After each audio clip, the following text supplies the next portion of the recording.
I'm Jeff Hunt. He's Bill Thorpe. It's Wednesday. Hey, how's your fundraising? Yeah, we're getting an update this morning. We got big news. Yeah, we're big getting the news. exclusive here. The lead, Victor Marx's fundraising numbers we're going to have here in just a minute. This is going to send a very strong message to the rest of the field as to whether or not they are viable and can compete. Now, money's not everything in politics, but it's a lot. Yeah, it is. And we are super excited to have Victor join us, talk about this. This is a wonderful way that he's going to be sharing it with us first. And also, we want your response and impressions on what you think this says about Victor's chances to capture not just the nomination, but the governor's mansion. What's it telling other candidates?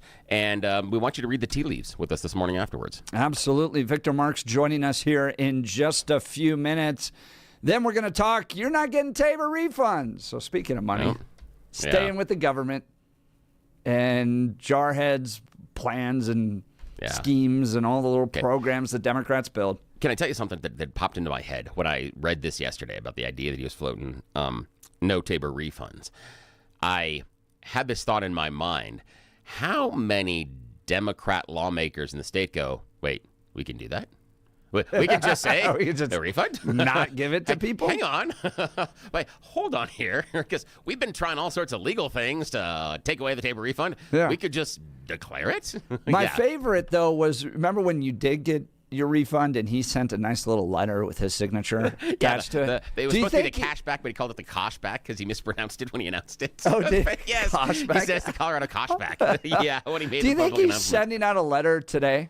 Do you think? But actually, what it's you're going to get a Hallmark card. Yeah, I'm sorry. So sorry. That's basically what it is. We took all your money. Yeah, exactly. Giving it for the health care and education of illegal immigrants. But or maybe here's it's your like, Hallmark card. Okay, I don't know what the worst Christmas gift you have ever gotten from an employer is, Jeff, but one year, a place that I was working gave us the McDonald's coupons. And you got McDonald's coupons? And not the whole book. Because I know how much the book is, and they portioned them out. So they went out and bought books, and then subdivided the books. I think Chevy Chase had something like that, right? Yeah, the jelly of the month. Yeah, the jelly of the month. Yeah, exactly. The thing that made me the maddest wasn't just the fact that they got the McDonald's. You know, it's like, hey, here's buy one get one free for a Big Mac. You're like, this is awful. But they didn't even give us the entire booklet. It's like, you got 3, you got 2. You're like, this is just horrible. It's like their Christmas gift budget was like $40. Well, that's still more than what Jared Polis has to deal with right now. That's true. I'd take a McDonald's gift card at least. Right. Just like instead of Tabor refund. Come on, something. We'll talk no Tabor refunds, of Trump freezing TANF payments. Those are for child care and temporary assistance, necessary feeding, something. TANF not coming from the federal government. Trump saying that he's too concerned about fraud out there. Colorado Democrats claiming that this is more Tina Peters retribution, although he's doing this in a bunch of other states that are Democrat-run as well. So we'll talk Trump making those cuts, and then she's going to be live in studio. Yes. Tricia Calaverse. She challenged Greg Lopez. She challenged Lauren Boebert. She's running again. This time she's in a competitive Democrat primary. But Democrats are learning that they can come on the show. Yeah, which is wonderful. And it's great that she's going to be here. Yeah, and then we're going to talk to her about what her chances are, what the issues are. Can she come out of the primary? Yeah, what she thinks her constituents are, and what happens if she makes it to the general.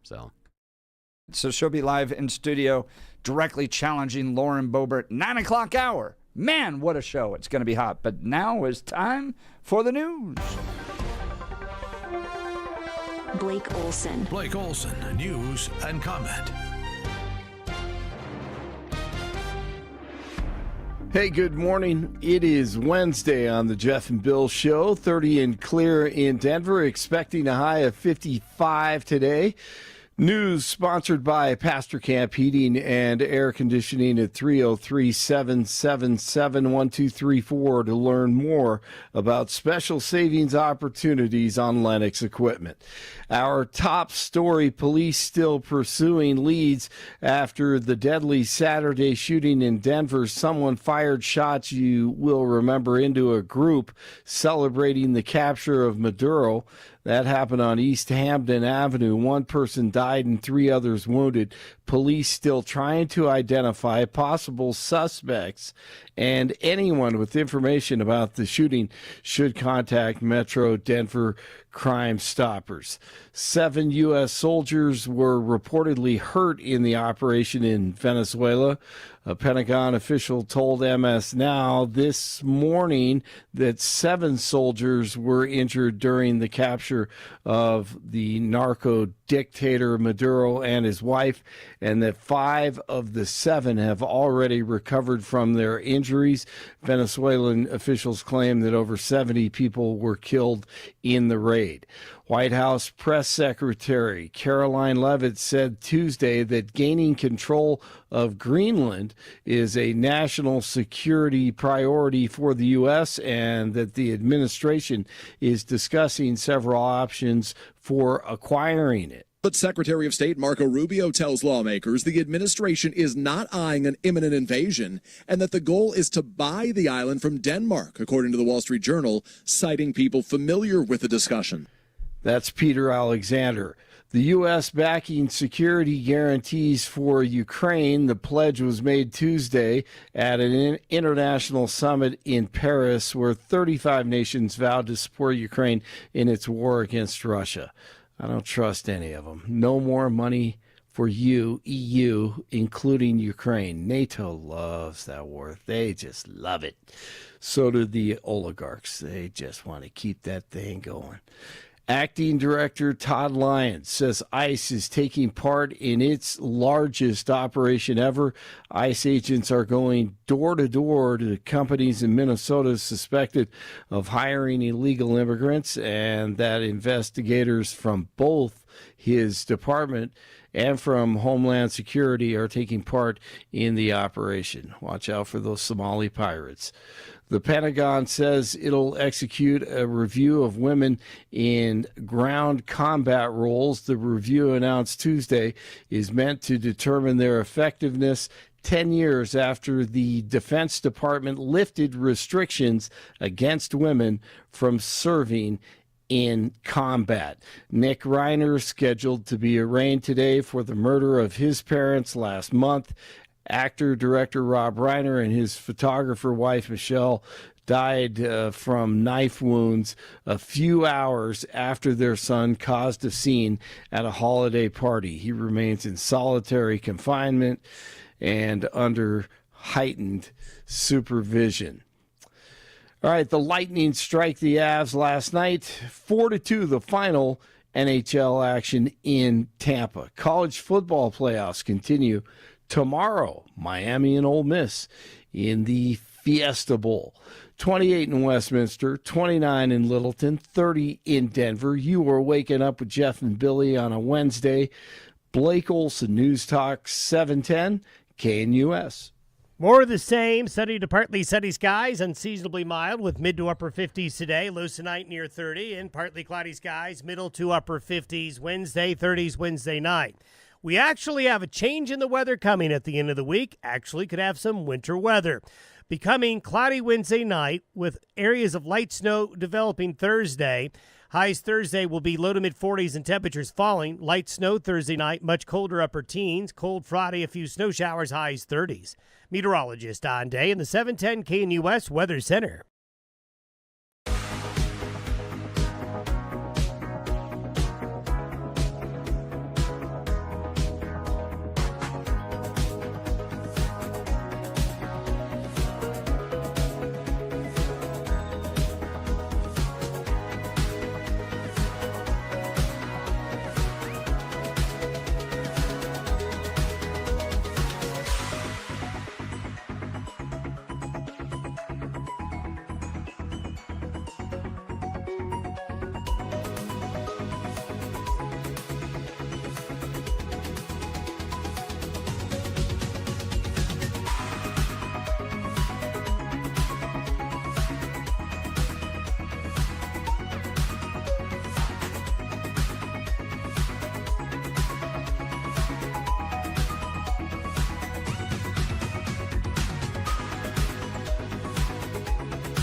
Well, we got the breaking news that everybody in Colorado politics has been waiting for. How are Victor Marx's fundraising numbers looking? He's got a ton of energy. I don't think I've seen anything like this when it comes to social media energy, people excited.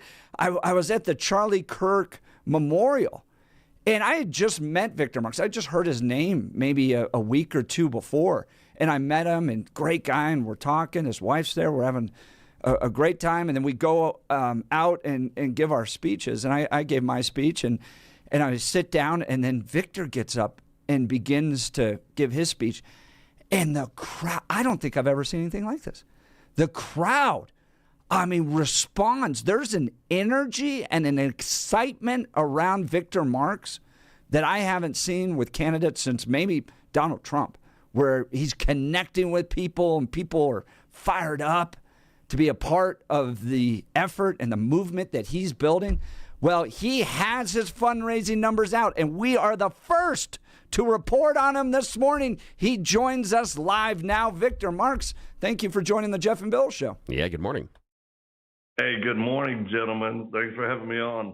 All right, let's dive into the numbers. What does the first financial filing of your campaign look like? Well, this is the first true 90 days of the campaign, and I am both humbled and excited to say we are north of over $600,000. Wow. I mean, and to give some people some context, a lot of the other candidates in here are down near 25,000, 30,000, maybe 100,000 with Barb Kirkmeyer. I think she's around 180,000, but you are at over 600,000. That's a huge difference. Victor, tell us the message that sends. Well, you know, we're finally in a season where people are responding with excitement, enthusiasm, and confidence in my campaign that there's a candidate who can actually win the general. People know I'm not a politician and I'm not about politicking. And I think they see a consistency of what I've said from the beginning and how I've refused to play by the handbook or playbook of a lot of politicians. I just said I wouldn't do it. And what I mean by that is I've been told by other candidates and groups, you have to come here, you have to speak, you have to do this.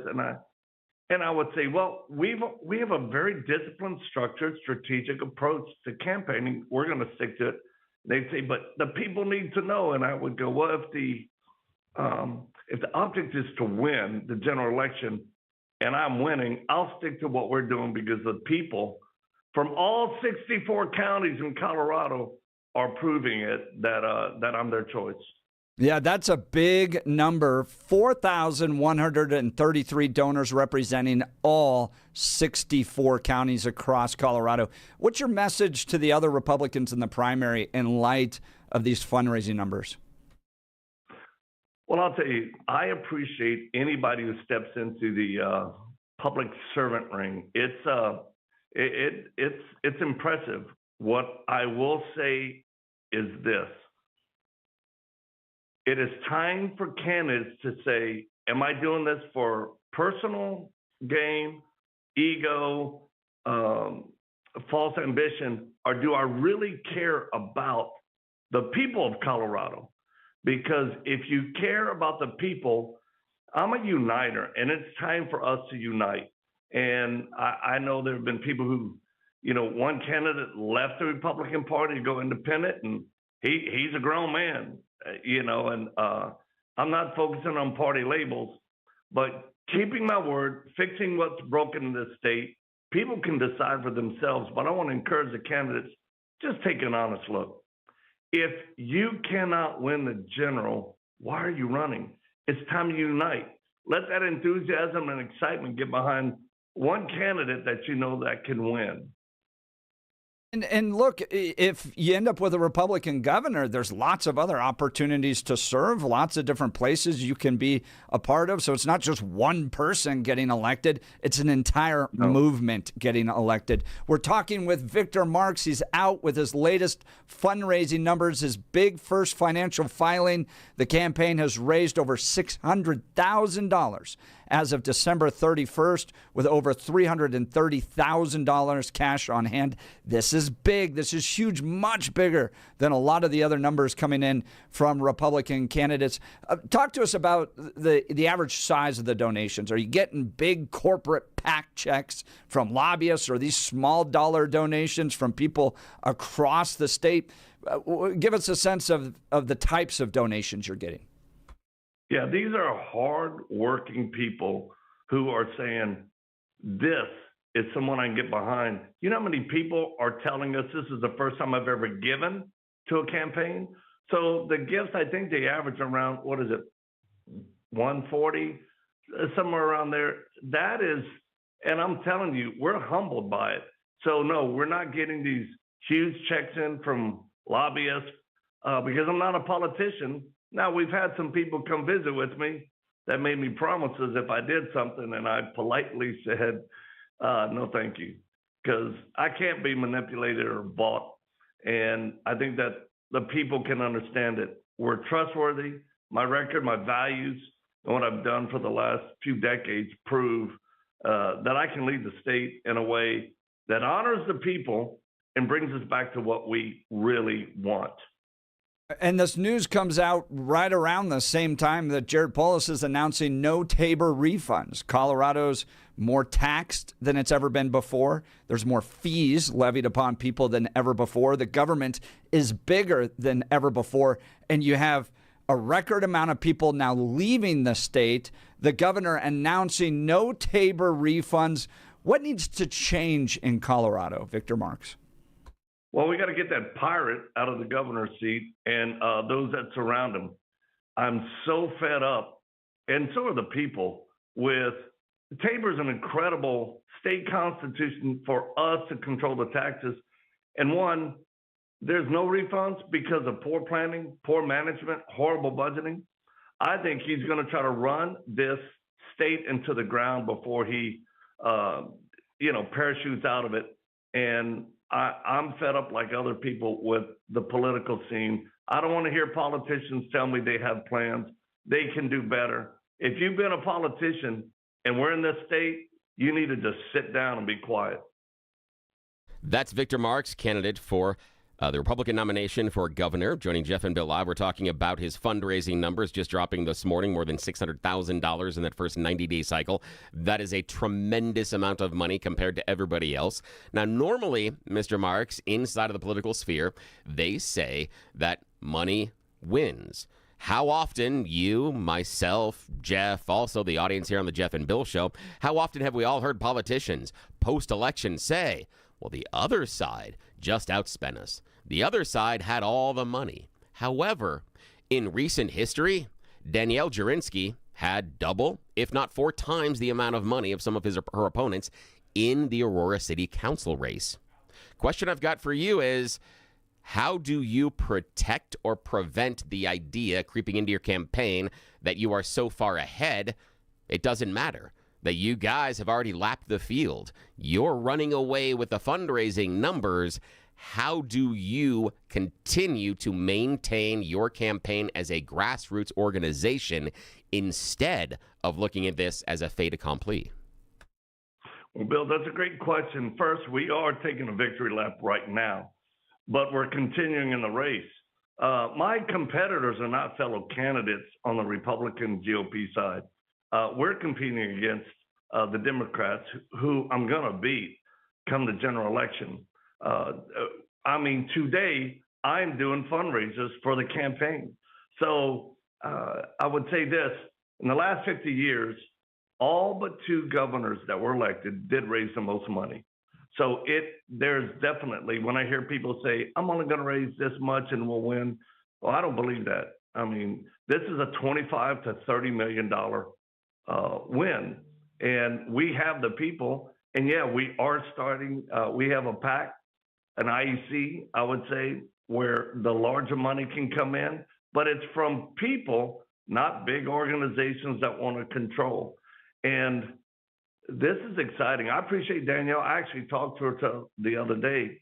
But what we have is a social media following that no one has. And I think, what were our numbers for, I think we're up around 60 million views, north of 60 million views of our campaign content.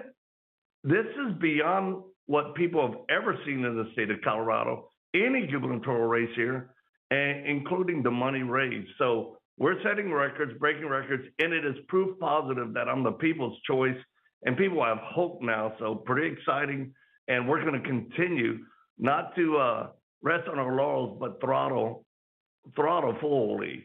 This is like nitrous oxide campaign. That is the voice of Victor Marks. He is one of the GOP candidates for the Colorado governor's race.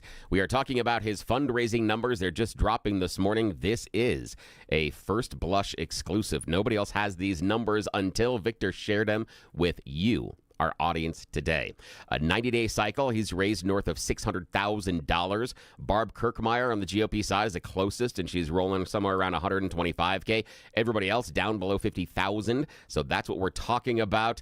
And Victor, when you were talking about the donations, you said you've been eschewing many of the larger, sort of influential donor class, and you've been getting a lot of the rank and file donors. What I want to know from you is, what are the messages that are resonating with those average voters that are causing them to cut that smaller check for you? What are the messages that you are finding resonating as you are going around the state talking to potential voters? Well, we have been all over the state. And I would say this. They trust me because of my background. They know I'm not a politician. They see me uniting the party, and that matters because we have to unite the party. We have to energize the party, and they see me engaging independent voters. The independents are coming to us in droves, and I'm talking hard data, from supporting to moving over. This, they know that I'm going to get a hold of crime and take care of it, because if Colorado's not a safe place, nothing else matters. They know that I'm going to make Colorado affordable again, because it should be, and it can be, through accountability and proper leadership. I think these are the two main things. And my biggest campaign promise is I'm bringing back plastic bags at the grocery store. Yes! Now, I love, by the way, Yeah. just having to take 20 groceries out of the cart, scan them one by one, put them 20 individually back into my cart, drive out or push it out to my car, and then take them 20 individual groceries back into my car where they all roll around in the trunk as I drive home. Then I get home and have to take them one by one into the house. It's really a great experience to live in Colorado with no plastic bags over and over again. now, Victor, this is the first time you're joining the Jeff and Bill show, so you're not aware of the fact that Jeff and I, while being very good friends, we would argue over the color of the sky and where the sun will rise in the morning, whether it would be east, west, north, or south. And so as Jeff is complaining about the bags, I don't like the idea that they're taking the bags away from us, but I love the fact that I get to bag my own darn groceries and that I can do this because... Why? Why would you like to do that? Because the person bagging the groceries doesn't know what the hell they're doing. Oh, my God. No, there is... I'm going to get up. Wait, hang on. I'm going to get on my soapbox just for a sec. There is an organizational pattern to how the groceries should be going inside of the bag, and there are certain things that should be in the bag together. Also, it drives me nuts when you see certain types of things not being put together. What I mean by is all the things that are in boxes. All the boxes go in the same damn bag because the square rectangles will fit next to each other like Tetris. All the heavy cans, because they're circular, also same bag because of how it works geometrically. All of those things. I can double up the size of what I can get into my grocery bags, and the person normally doing it for me in the stupid plastic bags. Oh, my when I'm God. paying for You're it. just playing Tetris in your mind. Yes, All right, that's let's how my let stupid Victor head respond works. here. I'm Go sorry. ahead. Victor, I apologize. Gentlemen, let That's your my future dumb governor brain. help settle this. The reality is not either or, it's both and. I believe plastic bags must come back for fitness aspects, because when a man can load up 4 or 5 bags on each arm from the car and make it into the house, that's a fitness aspect. And the other thing is you can pack your own.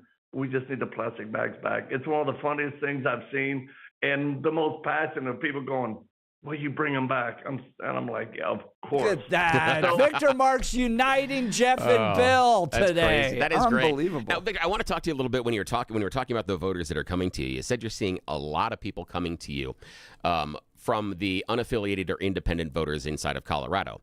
That is the largest constituency of voters that exists in our state, so you do have to talk to them. Now, there have been conversations on this show about who those unaffiliated voters are. Are they truly unaffiliated?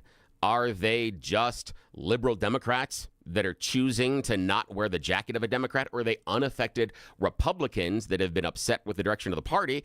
Or is it a mishmash of all of them? What I want to hear from you is those independent voters that you're talking to, who are they? Are they the real analogous, the amorphous ones in the middle? Are they the disaffected Republicans? Are they the hidden Democrats? Or is it amalgamation? Brother, they are Coloradans. And that's how I look at independents. That's how I look at Republicans and Democrats. They're just Coloradans that want a better life. That along the way in the last 8 years of a one-party system, everybody's feeling the pain. And they are so excited and have hope once again that we can change the state back to what it was. And that's how I really view people, because you can label people all day long, but the bottom line is, where's your pain point? What's the solution for it? And I'm the right person to get it done. So that's how I see the independents. Simple. There are extreme sects of political folks on both sides that, man, they get in an echo chamber, they get nowhere, and they're not going to change the vote at all. But they're just going to keep being destructive in their own way. It's the people who are reasonable in the middle that just say, look, I got to pay my electricity bill.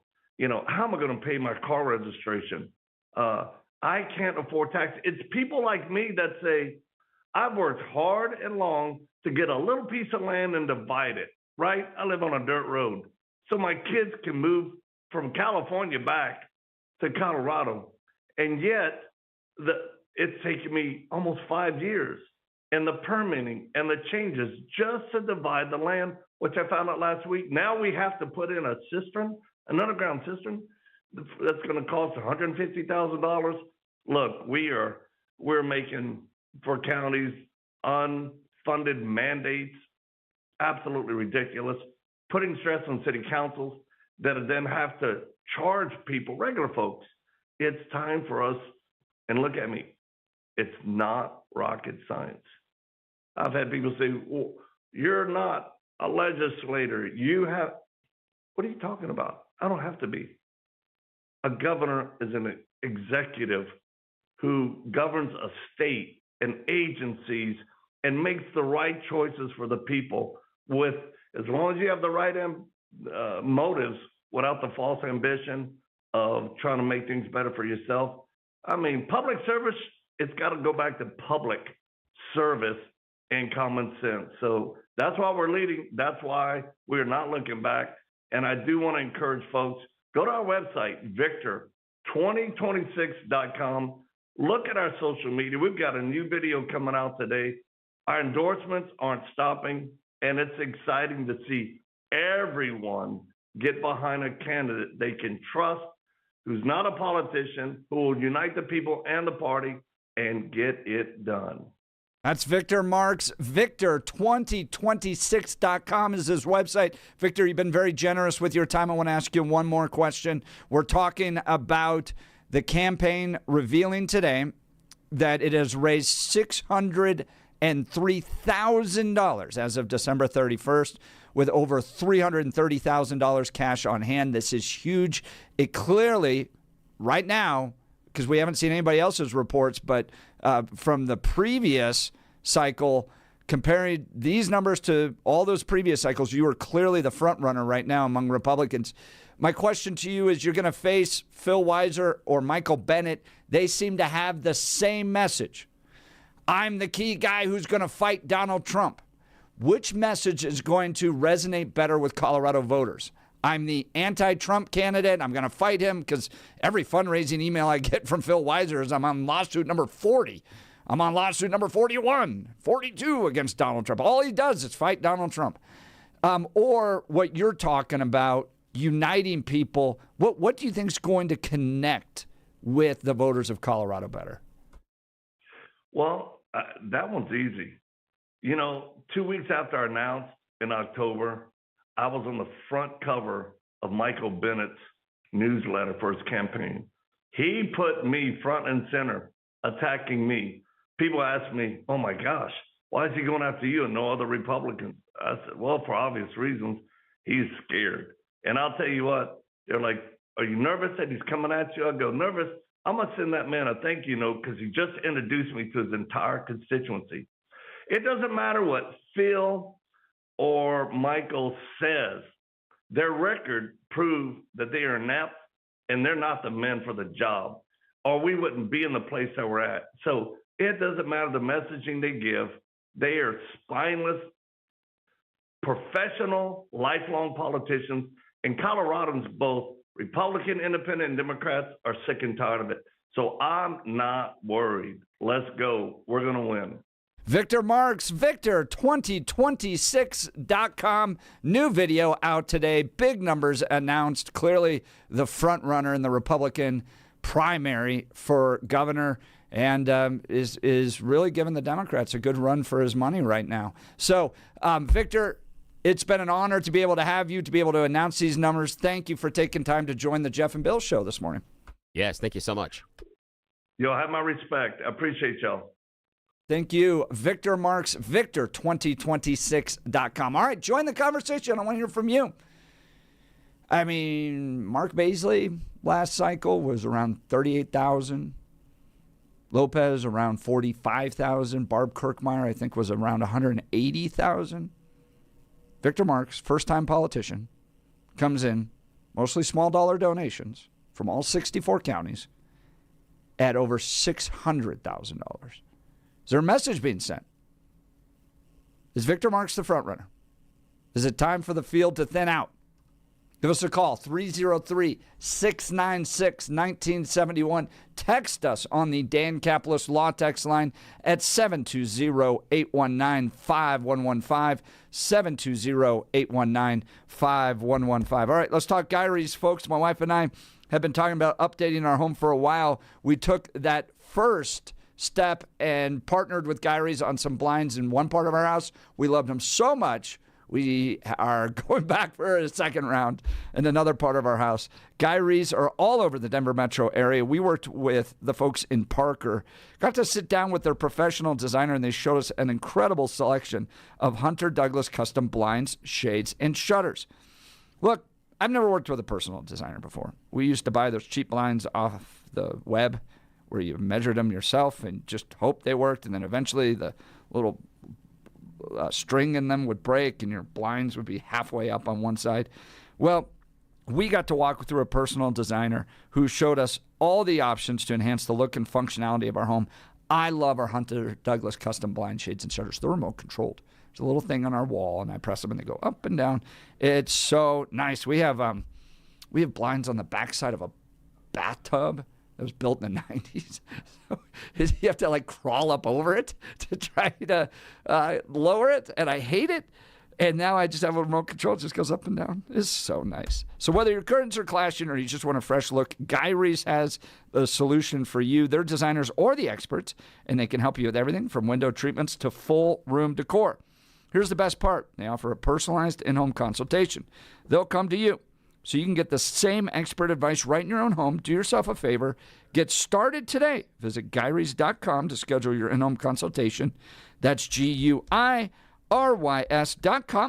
GUIRYS.com. Go see the great people at Guy Reese. You'll be sure to thank me later. All right, Billy, I see this as a two-horse race for governor in Colorado at this point. And look, things change. It's early on in the primary. This primary's not going to be till June 30th. Okay, so we're 6 months out. Things change.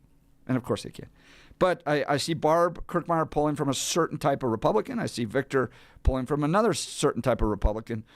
Other great people, friends of the show in there. Scott Bottoms being one of them. Greg Lopez. Look, all friends of the show. But it seems like the numbers are aligning around two candidates, Barb and Victor. Who's best to lead the Republican Party? This is a top-of-the-ticket spot. They're going to be up there, and they're going to help shape all the other Republicans going to be running out there. Kevin Grantham, who we had on last week, or earlier this week, Monday, is running for state treasurer. You're going to have attorney general candidates. You're going to have Republicans at all these different. Who do you want at the top? Who sets the tone the best for the Republican Party to try to get some wins in this, what I think is a deep blue state? And can Victor Marx, is he that type of unique candidate that can pull people together? Give us a call, 303-696-1971. Text us on the Dan Caplis Law text line at 720-819-5115. We'll continue with your phone calls and texts. You're listening to The Jeff and Bill Show. This is Denver's Talk Leader, News Talk 710 KNUS.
Welcome back to the Jeff and Bill Show. Wrapping up our conversation with Victor Marks, announcing big numbers today.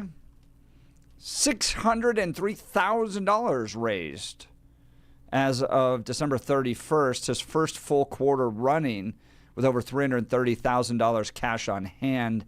That puts him at least 4 or 5 times more than what Barb Kirkmeyer had during her previous quarter. Now, we'll see what the latest numbers for Barb look like, but this puts him out quite ahead. Bill, as an independent, is Victor Marks appealing to independents in your mind? Yeah, I think there is something there that is appealing. I do think that there are, at this point in the cycle, some potential weaknesses in his campaign, but I'm not certain if any of the potential opponents, either inside of the GOP or outside, will take advantage of it. He's doing some very, very smart messaging and some very smart politicking that is absolutely in the vein of Donald Trump. And a lot of his messages will resonate. The idea when he talks about what is your pain point, the idea that he wants to bring Colorado back to what it was, those are all great, because when you talk about bringing Colorado back to what it was, it allows the person listening to self-define that. It's the same thing as Make America Great Again. Everybody in their own mind defines when America was great differently and assumes the speaker is talking about the time in which they are envisioning, because they mentioned it. So the messaging and his approach are very, very sharp. And I do like the idea that he is breaking away from the traditional structure of running the campaign. Oh, you've got to go speak to this group, got to speak to that group.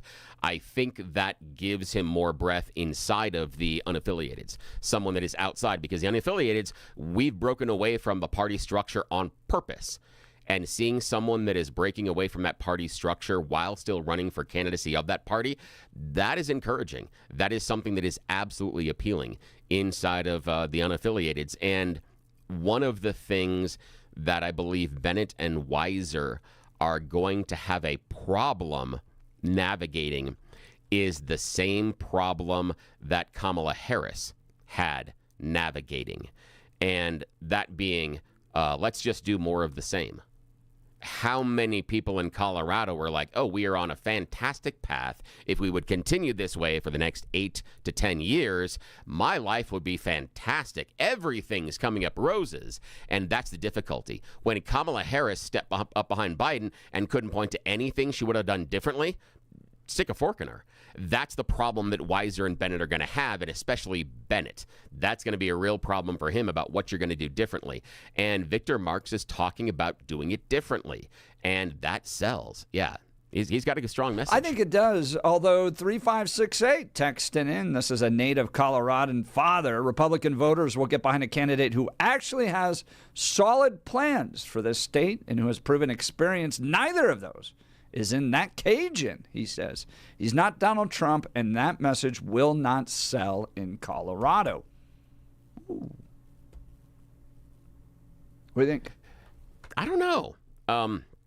Because the idea is, I've heard over and over again that the true Republicans will back this.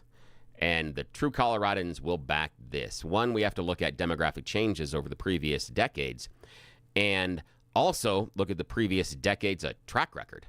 That we have to remind people that if Victor Marks, Barb Kirkmeyer, or anybody else in that race gets every single Republican in Colorado to vote for him, they still lose the race for governor. They still lose. So super serving the GOP party isn't and hasn't been a recipe for success. Victor has to stay true to those conservative characteristics while still trying to appeal outside of it. And I thought it was very interesting when he talked about those unaffiliateds. And he said that it is kind of a hodgepodge, but those were people that had pain in their lives, that they were looking to change Colorado back to what it was. So they're looking for some sort of an affirmative change agent. And that is a benefit, in my mind, to someone that is running under the GOP arm, or maybe even to Greg Lopez running as an unaffiliated or independent, because change means the other party. And continuing the party that's been in control of the governor's mansion for decades, that's going to be a little hard. That's a harder sell to do. Bennett and Weiser are going to have to make the case for changes they need to see inside of the state and inside of it. And going more liberal may not be the sale. So it may work. Lori texted in, Colorado has elected a gay governor twice. It's not going to elect an openly religious man this year. He will hurt down ballot R's if he's the nominee. Do you agree? Give us a call. Join the conversation. 303-696-1971. Text us on the Dan Caplis Law text line at 720-819-5115. Speaking of Danny C., Dan suggests you should choose a lawyer who shares your values because who you choose to represent you in an injury case says a lot about you to everyone involved in the case. Dan Caplis, the son of a police officer and a former seminarian who's dedicated the last 40 years of his life to helping people who've been hurt in serious motor vehicle crashes. Dan is believed to be the only lawyer in Colorado history to win 5 straight multi-million-dollar verdicts in Colorado crash cases. Dan is also believed to have won the largest truck crash verdict in Colorado history. Dan Caplis Law, the official law firm partner of the Denver Nuggets and the Colorado Avalanche. Dan Caplis Law's serious firm for serious cases. Dan accepts righteous injury cases on a percentage fee basis so that he can represent good people from all walks of life without regard to ability to pay. So if you need Dan's help, give him a call. Here's the phone number, 303-770-5551, 303-770-5551, or hit dancaplisLaw.com. That's Dan, C-A-P-L-I-S law.com. We'll continue with your phone calls and texts. Plus, you choose the news. Coming up, you're listening to The Jeff and Bill Show. This is Denver's Talk Leader, News Talk 710, KNUS.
Welcome back to the Jeff and Bill Show. Billy, it's that time of the morning to give the folks a little You Choose the News. Yes, it is that time to play America's favorite fake radio news game show. It's You Choose the News. You know how this works? Scouring interwebs for mere moments to find really dumb stories. I do that.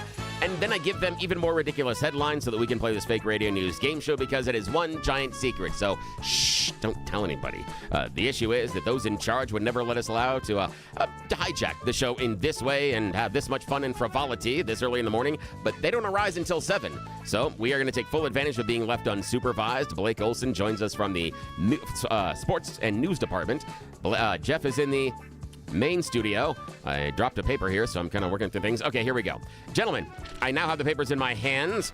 Here are your headlines. Headline number 1, auction hits highest tide. Headline number 2, community outreach and support.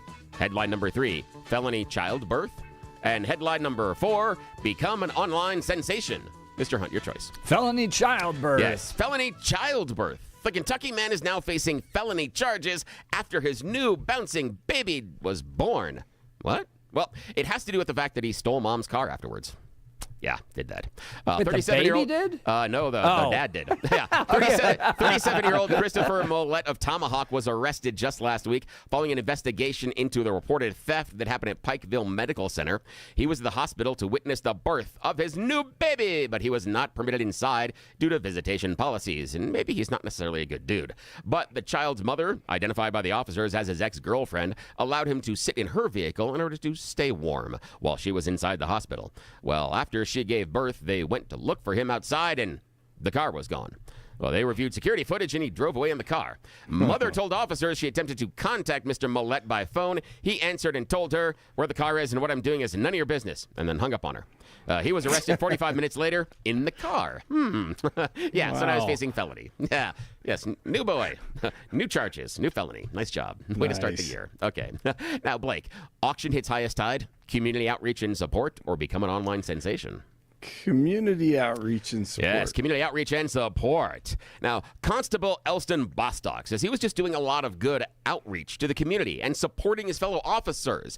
But a Winnipeg court disagrees. Yes, he's a former Canadian police officer who worked at the Winnipeg police station for more than 20 years. But now he's going to be spending some time behind bars because while on duty, he sold drugs.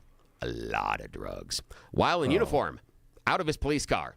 Sometime making the passes at the police station. Yes, often to other offices or even other criminals. He said the drugs were just personal use amounts for all the buyers. He was taking care of people, and it was through a mix of cash, bartered items, and favors. You got to be next level stupid to walk up to a cop car and buy drugs. The thing is, this is what it works. It works with, he even dropped off MDMA gummies while working the night shift to a person, and then asked a friend while he was on duty to go back to his house and pick up his 8-ball of cocaine because his daughter was napping at the time. Wow. Yes. He actually had someone come down That is protect and serve right there, folks. He also had someone come down and pick up edibles while he was serving at the legislature. Jeez. I know. It's loser peg for him, not Winnipeg. Loser peg. Nicely done. Okay, Jeff. Auction hits its highest tide or become an online sensation? Let's become an online sensation. Now, this comes to us from China. I think they should actually institute this in all middle school and high school bathrooms. If you start smoking in the bathroom at this particular South China mall, the glass becomes transparent. They're individual bathrooms that have small windows that are only from the waist up, and it's frosted glass until you light up. There's a smoke alarm and a signal inside. An alarm goes off, lights start flashing, and all of a sudden, you become visible. They've got a sign that reads, "Smoking will make the glass transparent. Do not lose control," and end up being an online sensation. This should be put in every single middle school immediately. Yeah, that's great. Yeah, that's the end of You Choose the News. Back to you, sir. But then the middle school boys would do this anyways, so yeah, just to get online, right? Yeah, somebody been doing the press shirts cam and on there flags too. and all that. All right, you're listening to Jeff and Bill. This is KNUS.